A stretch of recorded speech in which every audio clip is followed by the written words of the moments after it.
ہم ہر شعبے میں ہم بے ایمان ہیں. کیوں ہیں؟ تعلیم کا شعبہ، اس میں سفارش اور سیاست ہے، سیاست کے اندر سیاست ہے، اور رشوت ہم لیتے ہیں، بے ایمانی ہم کرتے ہیں، جھوٹ ہم بولتے ہیں، دوسروں کو تکلیف ہم دیتے ہیں، دوسروں کے مالوں پہ قبضہ کر لیتے ہیں، یتیموں کا مال کھا جاتے ہیں، غریبوں کو تکلیف دیتے ہیں، مسکین مسافر محتاجوں کو ان کا حق نہیں دیتے، کسی کی مدد نہیں کرتے، اپنے لیے سب جمع کر کے رکھتے ہیں، اپنے سے آگے نہیں سوچتے.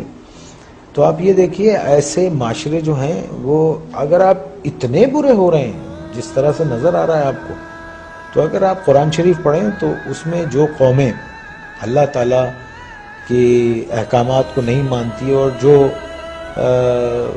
ان سب چیزوں میں نافرمانی میں جب بہت آگے چلی جاتی ہے تو اللہ نے کہا ہے میں ایسی قوم کو تباہ کر دیتا ہوں اور پھر ان کی جگہ دوسرے لوگ لے آتا ہوں. اللہ کہتا ہے کہ میرے لیے یہ کام کوئی مشکل نہیں ہے.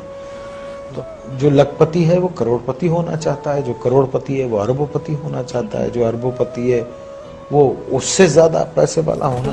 ایک آدمی جس کی تنخواہ 12,000 روپے مہینہ ہے، اس کے گھر کے اخراجات 80,000 روپے کے ہیں. یہ کون سی سائنس ہے آپ مجھے بتائیے کہ وہ اس کو پورا کرتی ہوگی؟ اور یہاں 60% لوگ ایسے ہیں جن کی تنخواہیں اتنی ہیں، لمیٹڈ ہیں، اور ان کے اخراجات جو ہیں.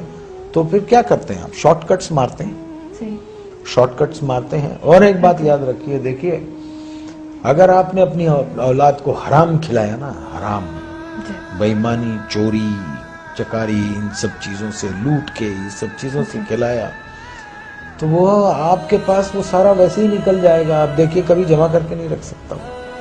اگر اس کے پاس رہے گا، جمع بھی ہوتا ہے، تو ایک ڈیزاسٹر ہوگا اور سب ختم ہو جائے گا. تو ہم کو ٹھیک ہونا چاہیے. ہم انسان ہیں، جانور نہیں ہیں. ہم کو صحیح ہونا چاہیے. ہم کو اس لیے دنیا میں نہیں بھیجا ہے کہ ہم دوسرے کے حقوق ماریں، چھین لیں لوگوں کو. 1200 روپے 800 روپے کے ایک موبائل کے لیے ایک جان لے لیتے ہیں ہم.